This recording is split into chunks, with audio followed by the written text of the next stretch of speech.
ಹಾಸನ ಜಿಲ್ಲೆಯ ಅರಸೀಕೆರೆ ತಾಲೂಕಿನ ಹಾರನಹಳ್ಳಿ ಗ್ರಾಮದ ಕೋಡಿಮಠದಲ್ಲಿ ಶ್ರೀ ಶಿವಾನಂದ ಶಿವಯೋಗಿ ರಾಜೇಂದ್ರ ಮಹಾಸ್ವಾಮೀಜಿ ಹೇಳಿಕೆ. ಮಳೆಯಿಂದ ಜಾಸ್ತಿ ತೊಂದರೆ ಇದೆ. ಪ್ರಾಕೃತಿಕ ದೋಷ ಇದೆ. 5 ಕಡೆಯೂ ತೊಂದರೆ ಇದೆ. ಭೂಮಿ, ಅಗ್ನಿ, ವಾಯು, ಆಕಾಶ ಎಲ್ಲ ಕಡೆ ತೊಂದರೆಯಾಗುತ್ತದೆ. ಇನ್ನು ಒಂದು ಆಕಾಶದಲ್ಲಿ ಆಗುವ ದೊಡ್ಡ ಸುದ್ದಿ ಇದೆ. ಜನ ಇದ್ದಂಗೆ ಸಾಯ್ತಾರೆ. ಭೂಮಿ ಬಿರುಕು ಬಿಡುತ್ತೆ ಎಂದಿದ್ದೆ. ಗುಡ್ಡ ಹೋಗುತ್ತೆ ಎಂದು ಹೇಳಿದ್ದೆ. ಪ್ರವಾಹದಲ್ಲಿ ಜಗತ್ತಿನಾದ್ಯಂತ ಮುಳುಗುತ್ತವೆ ಅಂತ ಹೇಳಿದ್ದೆ. ಇನ್ನು ಮಳೆ ಇದೆ. ಅದರಲ್ಲಿ ಇನ್ನೂ ಅನಾಹುತಗಳಿವೆ. ಒಂದು ಆಕಾಶ ತತ್ವ ಪ್ರಕಾರ ತೊಂದರೆ ಆಗಬಹುದು. ಅದು ರಾಜನ ಮೇಲೆ ಭಂಗ ಬೀರುತ್ತೆ. ಅಭಿಮನ್ಯುವಿನ ಬಿಲ್ಲನ್ನು ಮೋಸದಿಂದ ಕರ್ಣನ ಕೈಯಲ್ಲಿ ದಾರ ಕಟ್ ಮಾಡಿಸಿದೆ.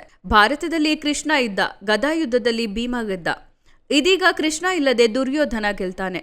ಸೆಂಟ್ರಲ್ ಸ್ಟೇಟ್ನಲ್ಲೂ ಇದೇ ಆಗೋದು. ಸರ್ಕಾರಕ್ಕೆ ಏನು ತೊಂದರೆ ಆಗಲ್ಲ ಅಂತ ಹೇಳಿದ್ದೆ. ಜಲ, ಅಗ್ನಿ, ಪೃಥ್ವಿ, ವಾಯು ಅಂತ ಇರುತ್ತೆ ಎಂದರು. ಮಳೆಯನ್ನು ಜಾಸ್ತಿ ತೊಂದರೆ ಇದೆ. ಪ್ರಾಕೃತಿಕ ದೋಷ ಇದೆ.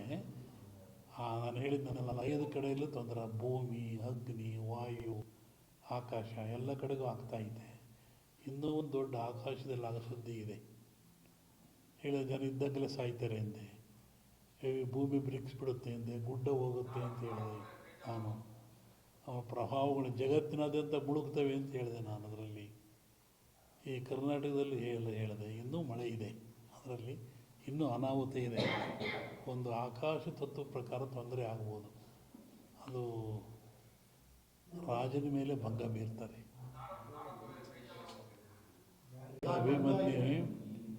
ಅಭಿಮನ್ಯುವಿನ ಬಿಲ್ಲನ್ನು ಕರ್ಣನ ಕೈಯಿಂದ ಮೋಸದಲ್ಲಿ ದಾರ ಕಟ್ ಮಾಡಿಸ್ತಾರೆ.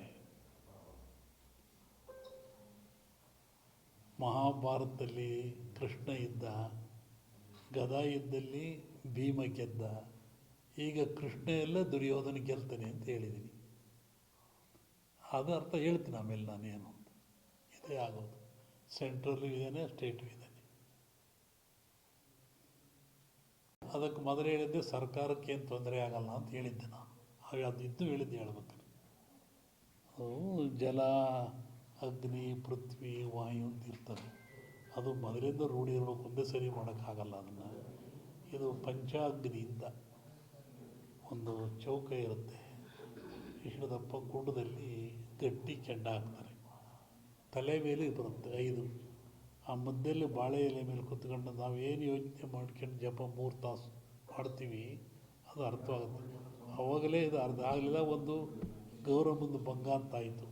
ಇನ್ನೊಂದು ಜೋಶಿ ಮಠ ಅದೆಲ್ಲ ಮುಳುಗ್ತಲ್ಲ. ಅವಾಗ ಹೇಳಿದ್ದೆ ನಾನು, ಹಿಮಾಲಯಕ್ಕೆ ತೊಂದರೆ ಆಗುತ್ತೆ, ಜೋಶಿ ಮಠವನ್ನು ಮುಳುಗ್ತೇವೆ ಬದಲಿ ಅಂತ ಹೇಳಿದಲ್ಲ. ಅವಾಗಲೇ ಹೇಳಿದ್ದೆ ನಾನು.